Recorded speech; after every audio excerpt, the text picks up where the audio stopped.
Hello and welcome. In this video I'm going to show you how to install Kali Linux. I have downloaded the image. It's a VM OVA or OVF, whichever you like. And if you go to Kali website, you can have either VirtualBox or VMware Workstation image. I've downloaded the VMware image and I have it in my computer, and this is VMware Workstation, and I will open that file from the destination. If I click File and then say Open, then I go to the destination where I saved. So here I've got Kali, and this is the VMX file or the configuration file. So if I open that file, then it loads the file here. I'm going to rename it to Kali so I know what it is. So if I rename, then Kali, that machine has 2 gig and it has 80 gig disk. That's how it's built. If you want to change any of those, then you have the edit virtual machine settings, and I might increase the memory here. So if I click edit virtual machine settings, I will increase the memory from 2 gig to 4. I've got enough memory here.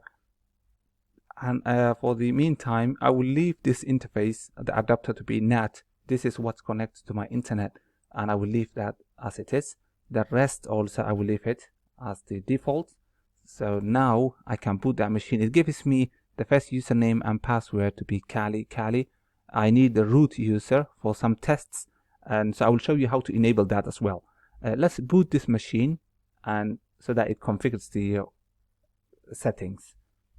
So now the operating system loads. We wait, and then this is a built machine, pre-built machine, so we can just wait and access using the Kali username, Kali password. Then we can create the rest and change the passwords.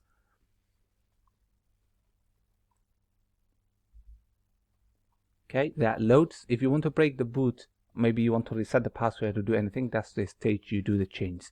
But here, this is the login page. If you see, if I try to log in as root, that's not enabled. You won't even know the username or password, but the user Kali is configured. So we log in with Kali.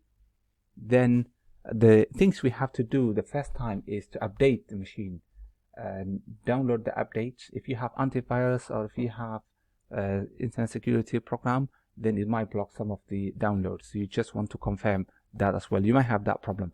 I can open the terminal from the window, or I can open it from here.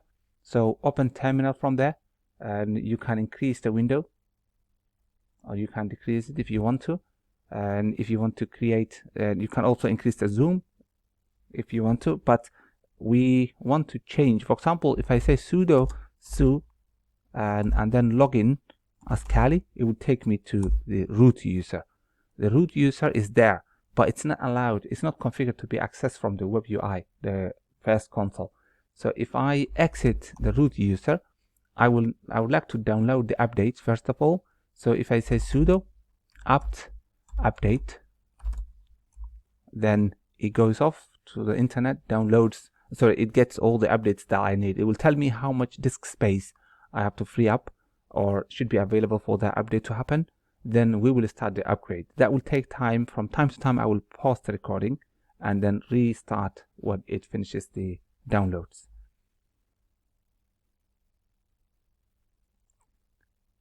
So now it says it fetched about 70 megabytes of data, and there are 1452 packages can be upgraded. If you want to check which one's upgradable, then you run that command apt list upgradable. But I know this is a fresh installation and I need to upgrade it anyway, so I would say sudo apt upgrade, and then it will start to download. This is the stage where if you have any problems with your antivirus that's blocking it, then you might need to look into that and allow that downloads if you're happy with it. It says we're going to download this amount of data, 1371 megabytes out of the space you have. So we say that's okay. We can increase the disk if you want to, and then it's downloading. You might have that issue I mentioned where you can't go to those mirror page and you cannot download updates. That's to do with the security in your network, so make sure that's either you're happy with it to download or you update it in the other way. So while this is going on, I will pause the recording and then restart when it's done. So in the middle of the installation, or the download I mean, this message came up. I just wanted to show you. It's just notifying you that sometimes some services will be restarted if you're doing an upgrade, so it disrupts the services. This is a brand new installation, so we don't mind. We say that's fine, restart the services when required, and then it continues again with the downloads, unpacking, installing the updates. So again, I will pause the recording. Okay, so the configuration, so the download and installation took a little bit long. It's complete now. The second step we're going to do is check the IP address it received. My NAT provides 192.168.24 subnet. So if I say ifconfig, that's the old command. You can use IP address. It's getting 192.168.24.128. This is a DHCP assigned, so I've got the DNS, I've got all the routing in place from that interface. I can ping google.com on 234.234. So that's all good. And now it can access the internet. Of course, we were downloading stuff from the internet and that's working. But if you want to change your IP assignment, so you got that icon on the top. So if I right click on it and say edit connections, then select the connection you have here, click on the gear sign, and then you can change the IP address in from DHCP to manual if you want to change. Any other changes you want to do, that's the place you can do. So we cancel that. We're not changing any IP addressing, and the machine is ready, but the root user cannot be accessed from the GUI. So what we're going to do is allow that access from the web UI. There's one command. I actually want to change the default password first. Let me set the password for root first. So sudo apt, because I'll just say sudo password wd, and then we change in the root password. So root user, let's provide the Kali password, and now we provide in the new root password, and we type again. That's now updated. The root password is updated, but we still cannot access when we are logging on from the web UI, the first page.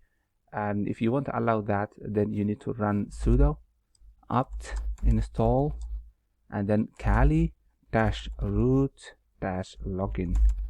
Sorry, Kali. That's wrong. So login, typo. So that now completes. The best thing to do is to reboot the machine.